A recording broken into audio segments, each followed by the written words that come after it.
Assalamualaikum warahmatullahi wabarakatuh. Alhamdulillah wa kafa. Assalatu wassalamu rasuli mujtaba Muhammadinil Mustafa wa ala alihi wa sahbihi wa kulli man ittabi'ahuda. Amma ba'du. Kita panjatkan syukur kepada Allah pada hari ini, di malam ini kita bertemu yang insyaallah di kajian yang mulia, yakni membahas tentang mujahadah li nafsi, kontinen atau berjuang melawan hawa nafsu, presented by kelompok studi Islam Ulul Albab Pendidikan Matematika ULM. Baik, sebelum kita memulai, mari sama-sama kita ingat kembali salah satu 3 penghalang ilmu, ya. 3 penghalang ilmu. Yang pertama, niat yang salah. Ya, kita punya tujuan yang salah, maka ilmu tidak akan berguna bagi kita. Yang kedua, berniat hanya untuk tahu saja. Ini yang kata kita 6 tahun belajar tentang kebersihan, SD ya, SMP 3 tahun, SMA 3 tahun, kuliah 4 tahun, masih buang sampah sembarangan. Lalu kemana pendidikan dia? Karena awalnya hanya tahu saja. Ini penghalang ilmu juga. Yang ketiga, meremehkan orang lain. Jangan sampai kita punya kajian lalu meremehkan prodi lain. Prodi kami yang paling hebat. Tidak ya. Maka itu konsekuensinya pahala selama kita berada di kajian akan diberikan kepada orang yang kita remehkan. Oke, jadi kita harus hati-hati tentang 3 penghalang ilmu ini. Oke, kajian kita hari ini itu berkenaan tentang mujahadatul nafsi. Sebenarnya ini adalah bagian dari lanjutan dari TM tentang 10 karakter muslim, tapi kita ke nomor yang ke-6 ya, yakni berjuang melawan hawa nafsu. Jadi ini kelanjutan dari TM waktu kalian rekrutmen kemarin di KSI. Oke, sebelum kita lanjut, di sini ada problem tentang aktivis. Problem yang pertama bisa kita lihat. Nah, ini ya, kok pacaran ya. Yang kedua, kok gombal. Oke, ini tambahan. Yang ketiga, kok suka tabaruj ya, menampakkan kecantikan di media sosial. Yang keempat, kok ngechat yang nggak perlu sih. Yang kelima, kok dia gampang banget sih nyentuh atau komen di beranda lawan jenis yang tidak penting gitu kan. Yang keenam, kok suka keluyuran malam-malam. Yang ketujuh, kok suka akses pornografi. Padahal dia seorang aktivis. Nah, di sini penting ya. Semua akan terjawab dari kajian yang kita bahas ini insyaallah.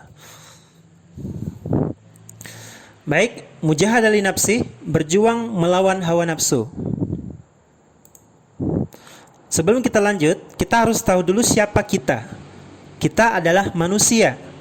Manusia dalam Al-Quran disebut juga bashar, yang artinya dalam pengertian bashar melekat antara potensi yang baik dan potensi yang buruk. Bisa kita baca di Quran surah Al-Baqarah ayat yang ke 30 ya, tentang malaikat yang menentang hal itu, penciptaan manusia. Tapi Allah bela, sesungguhnya aku lebih tahu ya, karena mereka akan diberikan petunjuk. Nah, agar kita tidak menjadi yang diprasangkakan oleh malaikat tentang potensi buruknya, bisa menghancurkan, bisa merusak, tapi Allah bela kita menjadi yang dibela Allah berupa petunjuk yang Allah berikan. Maka di sini kita akan berikan bagaimana solusi petunjuk dalam mengelola potensi buruk tadi, potensi hawa nafsu tadi, karena juga hawa nafsu juga ada yang positif ya. Baik, mari kita bahas sama-sama. Ini kita kenal dengan petunjuk, dalam bahasa Arab artinya huda kalau banyak ya, kalau persoalan artinya hidayah. Oke. Huda, hidayah. Oke, kita ambil dari tafsir Al-Munir ya, Wahbah, dari Wahbah Al-Zuhaili, Syekh Wahbah Al-Zuhaili. Di jilid pertama halaman 59 sampai 60. Ini beliau, sosok beliau. Beliau memberikan 5 macam petunjuk yang Allah berikan kepada manusia agar dimanfaatkan sebaik mungkin. Petunjuk yang pertama dikenal dengan hidayatul ilham, atau bisa juga dengan al-fitrah. al-fitri, ya, fitrah atau fitri. Apa ini? Hidayah ini diberikan kepada semua makhluk tanpa perlu proses pelatihan dan sebagainya. Kalau misalnya hewan, contohnya adalah lebah yang membuat sarang berupa heksagonal. Kita tahu bahwa bentuk heksa itu adalah kuat, ya, menyangga madu-madu yang disimpan. Dan lebah tidak pernah kuliah tentang hal itu, ya. Baik, berang-berang yang membuat bendungan yang juga dicontek oleh manusia bikin bendungan. Lalu anai-anai yang membuat bangunan konstruksi yang sangat kuat bertingkat-tingkat, ya. Nah, ini kan tidak pernah diberikan tanpa perlu proses latihan. Artinya langsung Allah berikan kepada makhluk, dan ini semua makhluk diberikan. Amoeba bisa membelah, ya. Ini petunjuk Allah untuk apa? Agar mereka memenuhi segala aktivitas hidup mereka. Kalau manusia bentuknya apa? Yang kira-kira yang tidak perlu latihan, kita langsung keluar dari dunia. Oke, betul ya. Kalau manusia adalah menyusu dan menangis. Bayi kalau lagi lapar menangis. Nah, kalau pertama kali dia menyusu, itu kan hidayatul ilham yang diberikan kepada manusia. Oke, ini diberikan kepada seluruh hamba, ya, seluruh makhluk yang Allah ciptakan. Lanjut, tingkatan berikutnya, semakin kita membahas satu tingkatan, ini berhierarki, maka tingkatan berikutnya itu lebih tinggi lagi. Tingkatan berikutnya disebut juga dengan hidayatul al-hawas. Apa itu? Berhubungan dengan organ tubuh atau indrawi. Bisa diberikan kepada makhluk yang memiliki taksonomi yang lebih tinggi. Misalnya memiliki mata untuk melihat, lidah untuk mengecap, kulit untuk meraba, telinga untuk mendengar, farjun untuk reproduksi dan metabolis tubuh, dan lain-lain sebagainya. Di hidayah petunjuk ini tentunya cara Allah agar kita mendapatkan petunjuk bagaimana mata melihat ciptaan Allah digunakan dengan yang baik, ya. Lidah untuk berzikir, mengucapkan asma Allah, karena tanpa lidah, lisan tidak sah iman seseorang. Kulit untuk merasakan, ya, dan lain-lain sebagainya. Tapi kadang hal ini bisa disalahgunakan, ya, melampaui batas mata melihat yang haram-haram. Lidah sering mengucapkan kalimat-kalimat yang kasar. Kulit menyentuh apa yang Allah larang. Telinga mendengar gibah. Farjun digunakan untuk berzina. Nah, ini kan melampaui batas. Tapi pada dasarnya hidayah ini untuk memenuhi kebutuhan manusia, yang mana kita diminta untuk mengenal Allah lewat ini melalui indrawi kita. Oke, lalu bagaimana caranya agar hidayah ini tidak melampaui batas? Maka perlu kita ingat di surah Al-Quran, ini surahnya.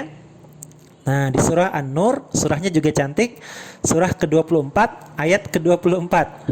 Di hari di mana yauma tashhadu 'alaihim alsinatuhum wa aydihim wa arjuluhum bima kanu ya'malun. Ketika al-hawas, lidah, tangan, kaki menjadi saksi atas mereka yang telah dulu mereka kerjakan. Ini jadi prinsip, ya, kita sebagai aktivis dakwah, sebagai manusia yang diberikan petunjuk al-hawas, ini adalah remnya, ya, supaya kita tidak terlalu ngegas, ya, menggunakan lisan, tangan, dan kaki kita dalam koridor-koridor yang Allah telah berikan. Oke, lanjut ke sini. Kadang nanti al-hawas itu akan melampaui batas. Makanya Allah berikan namanya al-hidayatul akal. Akal digunakan untuk mengelola nafsu kita. Ya, marah, gunakan akal kita. Oke, ini membimbing al-hawas supaya tidak melenceng atau tetap di dalam jalur yang benar. Nah, di sini untuk contoh penerapannya, kalau akli melawan hawa nafsu, ya. Nah, di sini karena teman-teman dari prodi matematika, ya, kita akan contohkan dari matematika terlebih dahulu. Di contoh matematika, masih ingat perkalian bilangan bulat, ya? Oke. Coba positif dikali negatif, hasilnya negatif. Ya, betul, ya. Negatif kali positif hasilnya negatif. Negatif kali negatif hasilnya positif. Positif dikali positif hasilnya negatif. Dalam hal ini penerapan agar kita tetap terbimbing, ya. Ini dunia matematika, akal, ya. sesuatu yang baik, ini baik ya, misalnya menikah ya, kemudian tidak berpacaran, sesuatu yang baik lalu dianggap buruk, negatif ya. Sesuatu yang baik, orang yang jomblo misalnya, dia jomblo ya, dia nggak mau pacaran lalu dianggap buruk di masyarakat, sesungguhnya itu hasilnya negatif. Itu nggak bagus ya, karena sesungguhnya lebih baik sendirian dalam ketaatan daripada berdua tapi dalam kemaksiatan. Masya Allah ya. Ini contoh logikanya. Lalu lanjut, sesuatu yang negatif ya kali positif, hasilnya negatif. Oke, contoh tadi ya, berpacaran, sesuatu yang negatif ya, lalu dianggap baik. Orang tua anggap, aduh anakku nggak laku katanya, ayo kamu pacaran katanya. Atau ada guru, kalau kita nanti suatu hari jadi guru, lalu siswa curhat, Bu, saya putusin pacar saya. Lalu kata gurunya yang menganggap itu baik ya, tenang nak, masih ada cowok yang lain. Astagfirullah ya. Ini sesuatu yang buruk ya, sesuatu yang jelek dianggap baik, itu sesuatu yang buruk. Nah ini pas-pas ya, sesuatu yang buruk dianggap buruk, ya itu memang baik, positif. Dan ini sesuatu yang baik dianggap baik adalah positif. Seorang novelis, kalau Anda tahu dengan Terry Lie ya, beliau menyampaikan juga dengan logika ini. Logikanya seperti ini. Yang positif ya, misalnya laki-laki yang serius ketemu dengan perempuan yang tidak serius, biasanya digantungnya ya. Digantungnya tuh, kapan aku mau ke rumahmu? Katanya nanti digantungnya, nggak serius dia.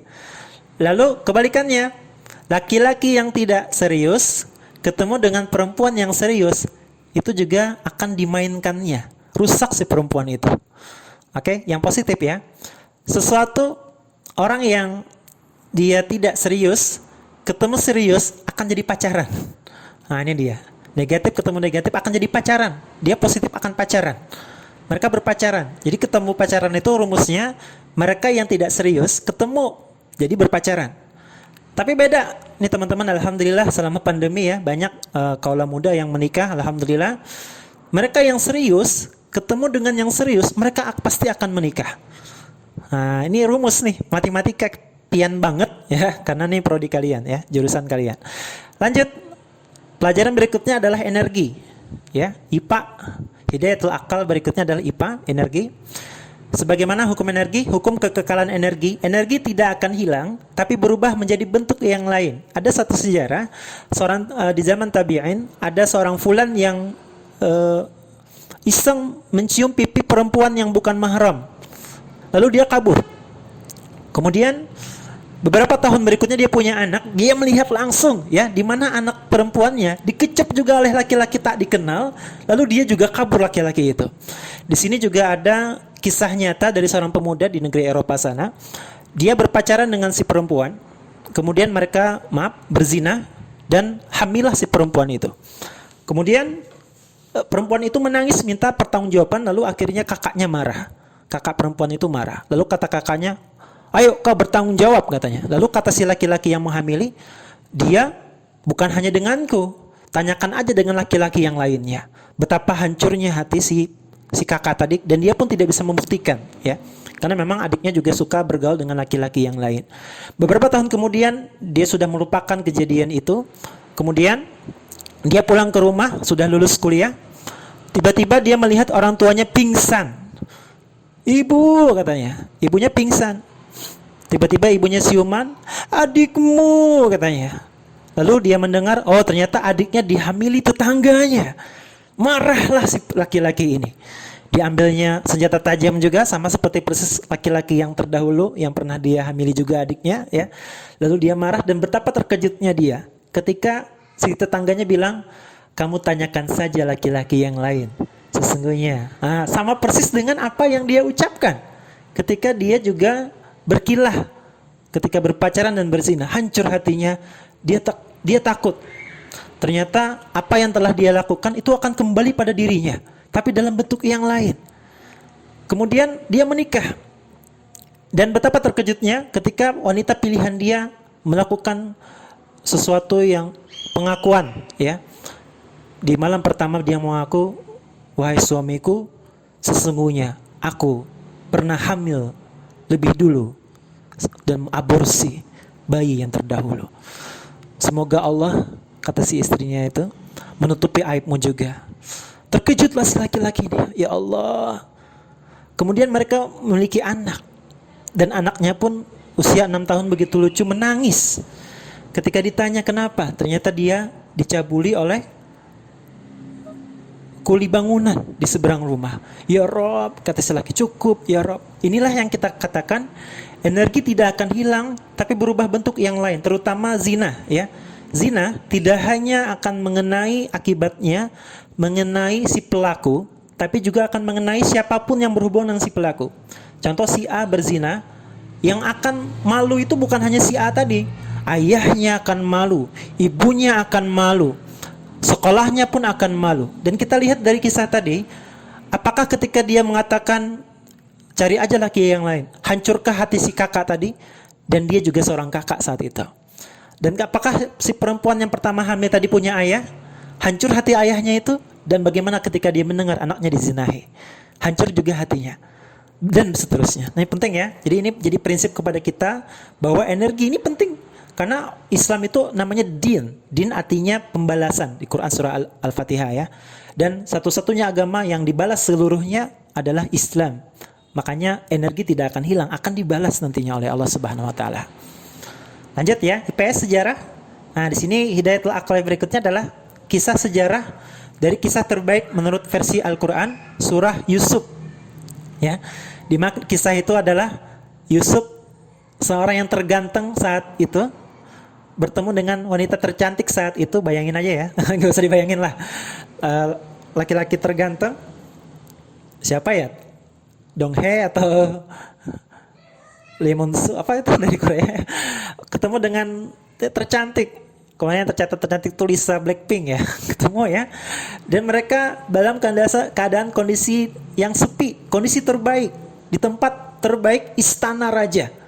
Masya Allah nih, ngeri banget ya. Terganteng ketemu tercantik, dan yang di Al-Quran itu disebutkan yang ganteng dan cantik ini saling jatuh cinta. Di kondisi yang sunyi, tempatnya adalah istana raja. Tapi di sini menarik adalah cara Allah memberikan solusi. Apa solusinya saat itu terjadi? Tatkala akal sudah hilang dan yang ada hanyalah hawa nafsu saja, maka Yusuf dikatakan di Al-Quran adalah kabur, no respon kalau kita itu, kalau bahasanya kabur. Kenapa kabur? Karena kalau orang sudah dalam hawa nafsu, akal tidak akan masuk lagi, blank semuanya. Termasuk Yusuf langsung kabur. Yang bisa digambarkan di Al-Quran, robeknya baju di bagian belakang. Andai Yusuf menasehati, tidak akan masuk nasihat itu. Ini yang terjadi ya, kalau hawa nafsu itu sudah berduaan, di tempat yang sudah berduaan juga sepi ya, maka akal tidak akan ada lagi kecuali setanlah yang menjadi tunggangannya. Nah, ini cara terbaik adalah no respon. Kalau misalnya ada akhwat lagi ditembak cowok, jangan dihiraukan, no respon. Ya, kita dikatakan cantik, jangan dihiraukan. Kalau kita merespon, kita tuh berarti hati kita itu ada menanggapi tanggapan dia. Ini ada ilmu ya, di mana cowok misalnya lagi nembak si cewek, kata si cewek direspon dia, tunggu sampai 3 hari. Si cowok tuh pasti senang. Kenapa? Karena selama 3 hari si cowok itu akan berada di hati si perempuan itu. Wah, ini bahaya ya, makanya no respon. Tidak usah dihiraukan. Atau dalam bahasa Nabi Yusuf itu kabur. Ya, tidak usah dihiraukan. Nah, ini ilmu dari IPS sejarah. Lanjut, IPS lagi, sosiologi ilmunya, empati. Masih ingat kisah ketika pemuda minta izin kepada Rasul untuk berzina? Nah ya, ini ada ilmu empati di situ.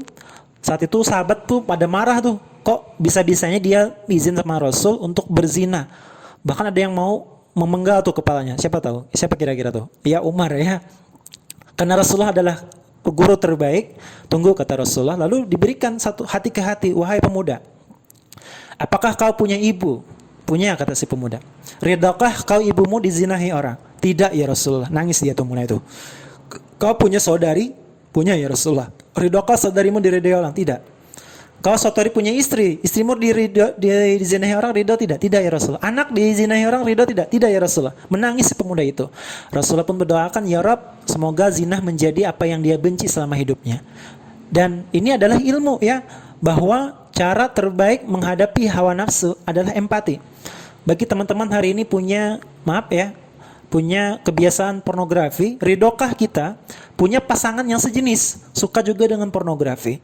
Maka sebaiknya kalau kita saja tidak ridho, maka hentikanlah kegiatan itu. Karena itu kembali ke pasal 2, pasal 2 ya. Energi tidak akan hilang tapi berubah jadi bentuk yang lain. Ini adalah empati. Empati itu apa? Merasakan apa yang dirasakan orang lain. Kita rasakan juga. Mau nggak kita punya istri yang dia berpacaran 7 kali sudah. Dia tuh bekas pacar orang. Maka kita pun jangan pacari orang. Karena energi tidak akan hilang tapi berubah jadi bentuk yang lain. Maka ini dari hidayatul akli ya. Penerapan akli dari beberapa mapel yang bisa kita sampaikan. Oke, lanjut berikutnya, lebih tinggi daripada akal, namanya hidayatul din, petunjuk din, atau bisa juga dikenal dengan syariah. Di sini disebutkan akal di bawah dari syariah, ya, karena syariah itu lebih di atas. Contoh di fikih, tujuannya membimbing hawas dan akal yang melampaui batas. Contohnya adalah fikih tentang wudu, ya. Kita misalnya kentut, kemudian kita batal. Pertanyaannya, yang kita cuci itu adalah anggota kentut atau anggota wudu? Anggota wudu, ya. Padahal yang kentut adalah anggota kentut. Di mana akal itu diletakkan? Ini menunjukkan bahwa din di atas akal, ya. Contoh yang lain misalnya kita bersepatu, ya, kita fikih sepatu, kita bertamasya. Kemudian pakai sepatu, ya, kemudian kita jalan, tamasya, artinya kita berjalan ke gunung, ya, macam-macam tuh perjalanan jauh. Kemudian kita mau berwudu, maka akan wudu dengan wajah, tangan, lalu kaki karena ada sepatu yang tidak mudah untuk dilepas, boleh diusap, ya. Kok yang diusap bagian atas, padahal yang kotor bagian apa? Bagian bawah. Bawah sepatu tuh kan alasnya kotor. Kemana akal? Karena memang agama harus di atas dari akal. Ingat ya, kita ulangi ini penting banget karena nanti apalagi al-hawas, ya. Apalagi al-hawas. Al-hawas tadi, agama tuh harus di atas dari semuanya. Dari akal dan al-hawas. Al-hawas masih contoh lagi perasaan, ya. Itu juga bisa al-hawas. Contoh penerapannya. Nah, ini contoh. Misalnya grup WA minta kita untuk ketemuan malam-malam ngajak mejeng jam 9. Di Siring mana? Banjarmasin. Kalau Banjarbaru tuh di Murjani, ya. Kalau di Baraba itu di Dwi Warna. Malam-malam mejeng. Itu kan versi al-hawas, perasaan.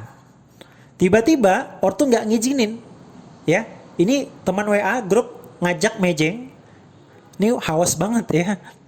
Lalu ortu nggak ngizinin, ini syariah. Ortu itu kan wajib. Bahkan nanti suatu hari, ini ada kajiannya nanti, ya. Ortu itu wajib, ya. Bahkan suatu hari misalnya Anda lagi sholat duha, kemudian orang tua manggil, misalnya sholat duha nih, Allahu Akbar. Sudah rakaat pertama nih, ya, lalu tiba-tiba, Oden, kata mama, ya. Kita wajib membatalkan sholat kita. Temui orang tua, ada apa mak? Udah sembahyang duha kaja mama, astagfirullah. Ya tidak apa-apa, tapi dia sudah menjalankan syariat dengan benar. Walaupun ujung-ujungnya kembali ke pasal 1, sudah sembahyang duha lah, padahal kita lagi salat duha. Tapi karena orang tua itu wajib, yang salat duha saja dipending gara-gara orang tua ngajak untuk dipanggil, ya. Apalagi cuma grup WA yang jauh banget nih tingkatannya. Kalau kita punya din, ya, insya Allah kita akan sami'na wa ta'na dengan hal ini. Oke? Contoh fikih nikah berikutnya agar kita terhindar dari hawa nafsu yang berlebihan sebagaimana kata Allah sebutkan, ya, petunjuk yang Allah berikan bahwa betapa jeleknya akibat dari perzinahan. Ini jelek sekali akibatnya. Akibat yang pertama adalah si ayah, misalnya kita punya azam ingin berpacaran, lalu namanya juga berpacaran, itu kan mendekati zina, itu endingnya pasti zina tuh. Berpacaran tuh endingnya zina. Bukan zina farzun, pasti zina mata, melihat si perempuan. Bukan zina mata, pasti zina tangan, menyentuh dia. Enggak zina tangan, pasti zina kaki, jalan bareng berdua, bukan mahram. Enggak zina kaki, zina hidung, mencium dia, aroma tubuhnya dicium. Enggak zina hidung, zina hati, menghayal-hayal. Kan zina. Maka di sini akibat perbuatan zina nanti ada anak di luar pernikahan. Jangan sampai kita di sini mendengar kajian ini punya cita-cita kayak punya anak nanti hasil di luar pernikahan. Jangan sampai. Kenapa? Karena si ayah biologis itu tidak berhak menikahkan anaknya. Kesimpulannya misalnya dia menikahkan pun dipaksakan dengan bin ayahnya itu, maka hukumnya adalah hukum pernikahan anaknya tersebut adalah zina ila yaumil qiyamah. Bayangin aja ya, kita punya amalan perzinahan, kemudian dipaksakan si anak menikah atas nama si ayahnya, maka pernikahan si anak itu hanya menghasilkan zina berikutnya ila yaumil qiyamah kalau tidak diberitahukan. Maka yang benar adalah dinikahkan dengan nama si ibu, ya, karena dia anak ibunya. Oke, jelek banget ya menjadikan amal jariah tuh. Tidak berhak mendapat warisan. Kemudian ini yang penting juga, akan selalu dikenang wabil khusus ketika cekcok terjadi. Ya. Kamu adalah cewek gampangan, mudah disentuh. Kamu juga cowok gampang. Nah, akan berkelahi akhirnya tuh. Ini jadi bahan nanti jadi perkelahian. Ya. Memang cinta itu bukan saat bahagia saja. Cinta itu adalah ketika berbagi penderitaan. Dan itu cekcok itu bisa dilihat dari situ. Nah, ini kan jelek sekali. Jadi jangan sampai kita berazam. Din sudah memberikan petunjuk ya. Kita lihat aja misalnya di FTV, acara FTV ada sinetron berpacaran lalu dia bilang, "Bang, saya hamil." Kira-kira ucapan apa yang diucapkan laki-laki itu? Dia pasti nyumpah-nyumpah tuh. Bubarkan, aborsi. Beda banget ketika pernikahan. FTP-nya pernikahan lalu si istrinya bilang gini, "Bang, saya hamil." Kira-kira ucapan apa? Alhamdulillah. Itulah yang terjadi. Kalau Allah larang sesuatu pasti ada manfaatnya. Kalau Allah kebalik ya. Kalau Allah larang sesuatu pasti ada mudaratnya. Kalau Allah anjurkan sesuatu pasti ada manfaatnya. Oke, dan tadi ya sudah ya, akibatnya akan menular kepada kesetaraan pelaku, keluarga, sekolah, dan seterusnya. Ingat tadi, energi tidak akan hilang, tapi berubah jadi bentuk yang lain. Berikutnya adalah di Quran surah Al-Baqarah ayat 168. Di sini ada kata wala tattabi'u khutuwatis syaitan. Jangan ikuti langkah-langkah khutuwatis syaitan. Jadi penting di sini adalah ternyata cara kerja nafsu itu disokong oleh bisikan syaitan. Dan bisikan syaitan tuh sudah dikasih tahu Allah kunci jawaban. Ibarat kita tuh lagi kuliah, lalu dikasih dosen kunci jawaban, kira-kira lulus lah mata pelajaran itu, mata kuliah itu. Lulus. Tapi ini belum tentu loh. Ini sudah dikasih tahu Allah cara menghadapi syaitan. Wala tattabi'u khutuwatis syaitan. Jangan ikuti langkah-langkah syaitan. Ini adalah petunjuk ketika nenek moyang kita dijerumuskan memakan buah khuldi. Jadi jangan membayangkan ketika Nabi Adam lagi digoda setan, "Dam, sini Dam, tuh buah khuldi makan." Sip, kata Adam. Tidak semudah itu. Wala tattabi'u khutuwa. Dia punya langkah-langkah yang kecil. Adam, coba lihat.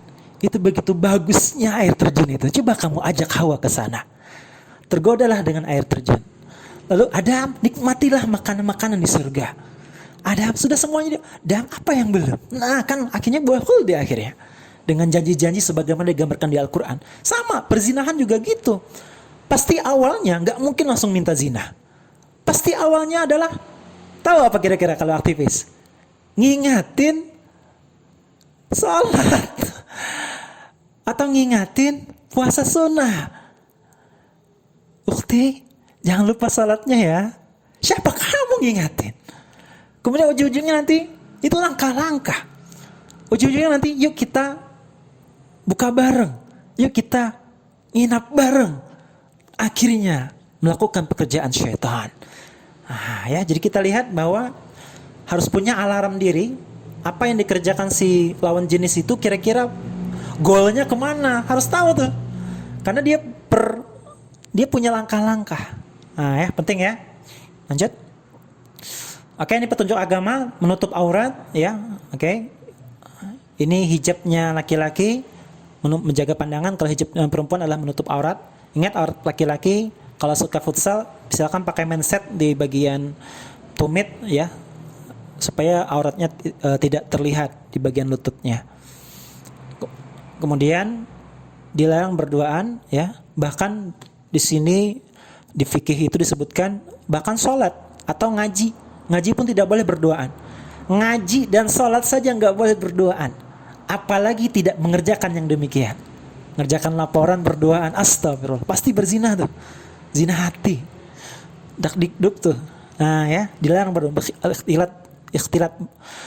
Sama juga dengan chatting, berduaan chattingan.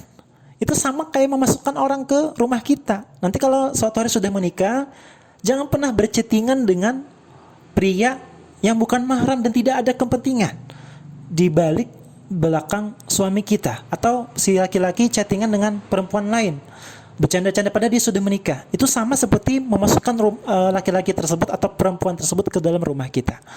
Nah, ini penting ya, menjaga adab kita. Kalau zaman now tuh, kalau zaman Rasul kan berduaan, berikhtilat berduaan. Kalau zaman now tuh chattingan berduaan dengan gombalan-gombalan emo-emo yang cute yang menggoda sampai hati itu bisa tergoda. Oke, lanjut, menundukkan, memalingkan pandangan. Nah, di sini ya, sudah tadi. Yang keempat, tidak menyentuh. Ini prinsip bagi kita. Ingat, energi tidak hilang, berubah jadi bentuk yang lain. Kalau kita punya prinsip seperti ini, tidak gampang menyentuh lawan jenis, terutama bukan mahram, maka Allah akan berikan jodoh yang sejenis, ya, yang juga dia tidak mudah untuk disentuh orang lain. Bahkan disebutkan tadi, seseorang tusuk kepalanya dengan besi, terhambur otak-otaknya ya, besi panas, lebih baik daripada menyentuh wanita yang bukan mahram. Hadis riwayat Tabrani. Yang kelima, tidak berdandan berlebihan. Ya, ini hadisnya ngeri banget hadisnya ya.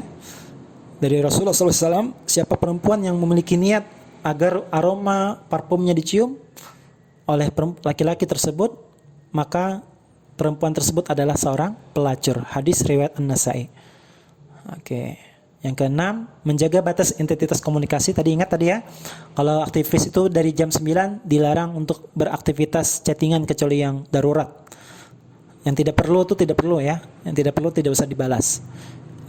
Kecuali misalnya, dan dia pun kalau nanya tentang perkuliahan, kan ada masih teman dia. Ya, teman dia yang sesama jenis lah gitu ya. Kenapa harus kita kan? Pasti ada maunya tuh. Atau nanya gimana keluarganya, udah maam belum? Nah, itu apalagi tuh ya, menjaga batas identitas komunikasi yang bikin hati itu bisa tergoda. Tidak berikhtilat, bercampur baur. Bahkan ini saya terapkan di pernikahan ya. Saya karena punya kekuatan saat itu, jadi mengusulkan kepada keluarga agar dibikin makanan khusus laki-laki dan perempuan berbeda. Nah, ini kan saking kita menjaganya. Oke, sebagaimana seperti ini ya. Ada tabir kalau kita di kampus syura ya, kita bikin hijab agar tidak bercampur baur. Oke, fikih pergaulan berikutnya, kalau Khadijah itu bagaimana proses ta'arufnya nih, penting ya cara orang mulia. Khadijah jatuh cinta mendengar Rasulullah itu sukses ya dengan dagangannya.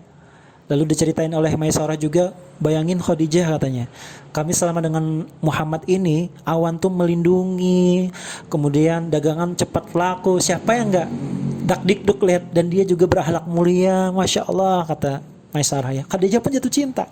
Kita lihat prosesnya. Khadijah pun akhirnya dengan cara mulia, dia enggak langsung kayak gini, yang kayak zaman now kita sekarang kan, Muhammad kesini, aku hendak lo nikah, enggak ada seperti itu. Tapi Khadijah lewat orang ketiga. Proses ta'aruf kita kenal. Kalau kita misalnya dengan orang yang terhormat ya, ustazah ya, lalu minta untuk diproseskan, itu cara terhormat. Tidak langsung main kayak zaman now ya. Nah, kita karena dia orang mulia, gunakanlah cara mulia. Ya, ta'aruf namanya. Kalau kemarin dengan Ustadz Fakih Jerjani, mungkin kalau orang Berabai pasti tahu ya. Nah, beliau kemarin ikut mendatangi calon mempelai perempuan ya. Jadi kita tuh dipandang mulia oleh calon mertua. Oke, lanjut. Ini nggak ada hubungan dengan politik ya. Baik, yang terakhir inilah jawaban kenapa ada penghafal Quran yang berpacaran atau aktivis yang berpacaran, karena belum diberikan hidayatul taufik. Apa itu hidayatul taufik? Kesesuaian antara tingkah laku, ilmu dan amal dengan apa yang diinginkan oleh Allah. Jadi kalau dia tidak sesuai, berarti dia belum diberikan Allah hidayatul taufik. Bagaimana cara mendapatkan hidayatul taufik? Yang pertama adalah sungguh-sungguh menjalankan syariat Allah. Kalau ada godaan seperti itu, pegang baik-baik syariat. Ada yang ngajak untuk mejeng ya, tolak dengan baik-baik. Nah, ini sebagaimana jihad bersungguh-sungguh mencari petunjuk, Allah akan memberikan petunjuk ya. Yang kedua, berdoa kepada Allah sebagaimana doa kita di surah Al-Fatihah. Bahkan boleh jadi hari ini doa pian nih, lalu Allah kabulkan. Iyyaka na'budu wa iyyaka nasta'in. Hanya kepada Allah aku menyembah dan hanya kepada Allah aku mohon pertolongan. Hanya ada dua cara mendapatkan hidayatul taufik. Pertama adalah sungguh-sungguh jalankan yang 4 tadi. Ya, hidayatul hawas, hidayatul aqal, hidayatul syariah, hidayatul ilham, semata-mata untuk menjalankan syariat Allah. Kemudian berdoa untuk dimudahkan menjalankannya. Oke, semoga ini bermanfaat bagi kita semua. Unzur maqala wa la tanzur maqala. Kita tutup dengan baca kifaratul majlis. Subhanakallahumma bihamdika asyhadu an la ilaha illa anta astaghfiruka wa atubu ilaik. Afwan jidan. Unzur maqala wa la tanzur maqala. Lihat apa yang disampaikan, jangan lihat siapa yang menyampaikan. Assalamualaikum. Ditutup dengan pantun, pohon durian berdaun sirih. Cukup sekian dan terima kasih. Assalamualaikum warahmatullahi wabarakatuh.